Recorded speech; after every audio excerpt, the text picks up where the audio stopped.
Hello friends, আজকে আমরা চলে যাচ্ছি হঠাৎ করে চাকলায়। তো কী কারণে আমরা যাচ্ছি তোমরা ভিডিওতে থাকতে থাকো, তোমরা জানতে পারবে কেনই যাচ্ছি। তো চলে এসেছি চাকলায়। চাকলায় আসার কারণ হচ্ছে, এবার তোমাদেরকে বলে দিই, আমার হাজব্যান্ড স্কুটি কিনেছে হচ্ছে আমার জন্যই। আমি যেহেতু এখন শিখতে পারিনি, মানে চালাতে পারি না, তো কিনেছে, ও শিখিয়ে দেবে। তো ওর জন্য আমরা এসেছি পুজো দিতে। তো দাঁড়াও, পুজো যখন হবে তখন তোমাদেরকে আমি দেখাচ্ছি। আমি আমার মেয়ে ওদিকে, ঠিক আছে তাহলে চলো, জুতোটা খুলে রাখতে হবে।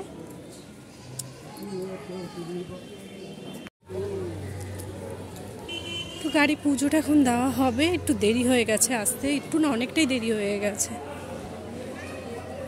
তো দাঁড়াও, চলো। এই যে এরাও চলে এসছে, আমরা ছিলাম আগে চলে এসেছি।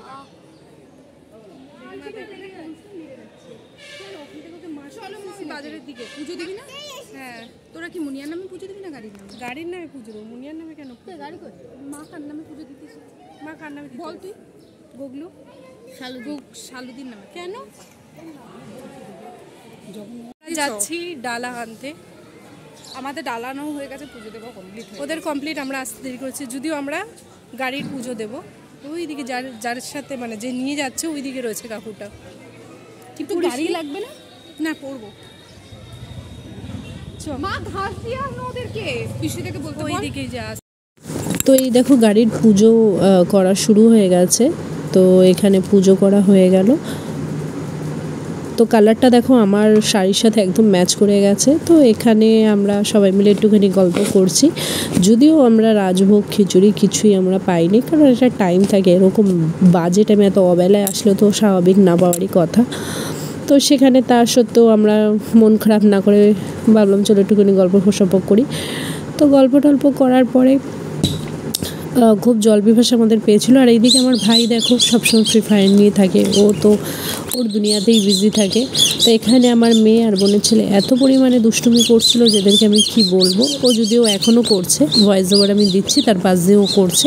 তো এখানে একটা ঘটনা ঘটেছে, এটাই যে এই যে আইসক্রিম দোকানটা তোমরা দেখছো, এখানে আমরা যখন মানে এখানে আমার বোন আইসক্রিম আমাদেরকে খাওয়াচ্ছিল। তো আমরা ন্যাচারালি যেরকম আমরা আইসক্রিম নিয়ে ভেবে আমরা নিয়েছি, খেতে খেতে হঠাৎ করে আমরা একটা আইসক্রিম খেতে আমি যে আইসক্রিমটা নিলাম তার মধ্যে দেখলাম প্রথমে একটা আইসক্রিম দেখছি কালো একটা দাগ। তো আমি বললাম হয়তো প্রথম আইসক্রিমটা এরকম হতে পারে। তো আমি এটাকে বললাম রিটার্ন করে দিতে। তো বললো যে আমরা কি করব, উনি বলেই যাচ্ছে যে আমার কিছু করার নেই, এটা তো প্যাকেটে ছিল। তো ভালো কথা, প্রত্যেকটা আইসক্রিমে আমি দেখছি এরকম কালো কালো স্পট। তো উনি বলছে এই আইসক্রিমটা মশলা। তো আমি বলছি যদি মশলা থাকে তো ঠিক আছে, তো এটা এই ফ্লেভারে তো মশলা থাকার কথা না, না ওটা কোলাতে থাকে, এই আইসক্রিমে কী করে থাকে? আমি এটা খেয়েছি, পরেরটা যেটা দিয়েছে যখন সেকেন্ডটা খেতে যাবো, দেখো এখানে আমি অনেকগুলো আইসক্রিম ফেলেও দিয়েছি, আমরা কেউ খেতে পারিনি।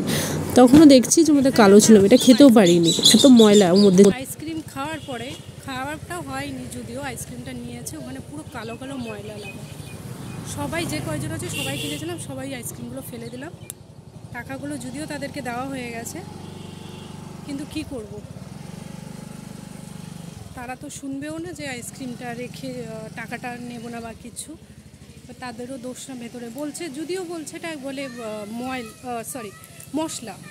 আইসক্রিমের মধ্যে মশলা কীরকম হয় সেই অতটুকু তো আমরা বুঝি, চিনতে পারি, তাই না? কিন্তু এখানে মশলা ছিল না, এখানে পুরো ময়লা ছিল। ওই মুহূর্তে ওনার সঙ্গে একটু কথায় তর্ক হচ্ছিলো বলে আমি ভিডিওটা করতে পারিনি। মানে পুরো স্পট কালো কালো, পুরো ময়লা, হাত দিয়ে খুবলে বোঝা যাচ্ছে। যাই হোক, তো তোমাদের সবাইকে বলবো যারা আইসক্রিম যারা খাও তারা আশা করি জানো তারা কোম্পানিওয়ালাই খাও, আমার মতন এরকম ভুল করবে না। অ্যাকচুয়ালি আমিও কোম্পানিওয়ালা খাই। এখানে এসে কেন যে আমি খেতে গেলাম বুঝতে পারিনি। আর এত বাজে ছিল, মানে আমি তো মানে ভাবতে পারিনি এরকম হবে। পুরো আমার বোনের 70 টাকা জলে গেল। জলে যাওয়ার থেকে ভাবো, এই যে আমার বোনের ছেলে ও একটা আইসক্রিম খেয়েছে, আমি তো খালি ভাবছি যে ওর পেটে ব্যথা না করে, মানে এরকম একটা বাজে একটা সিচুয়েশান ঘটেছে। যাই হোক, আমরা ঘরে চলে এসেছি। আমি আসার সময় চাউমিন নিয়ে এসেছিলাম, আর বরের জন্য ভাত ছিল। তো ও ভাত খাবে আর আমি আমার মেয়ে চাউমিন খেয়ে নিচ্ছি। তো এই ব্লগটাকে আমি আজকে এখানেই শেষ করছি। তোমাদের কেমন লাগলো অবশ্যই আমাকে জানিও। তো টাটা, ভালো থেকো, সুস্থ থেকো।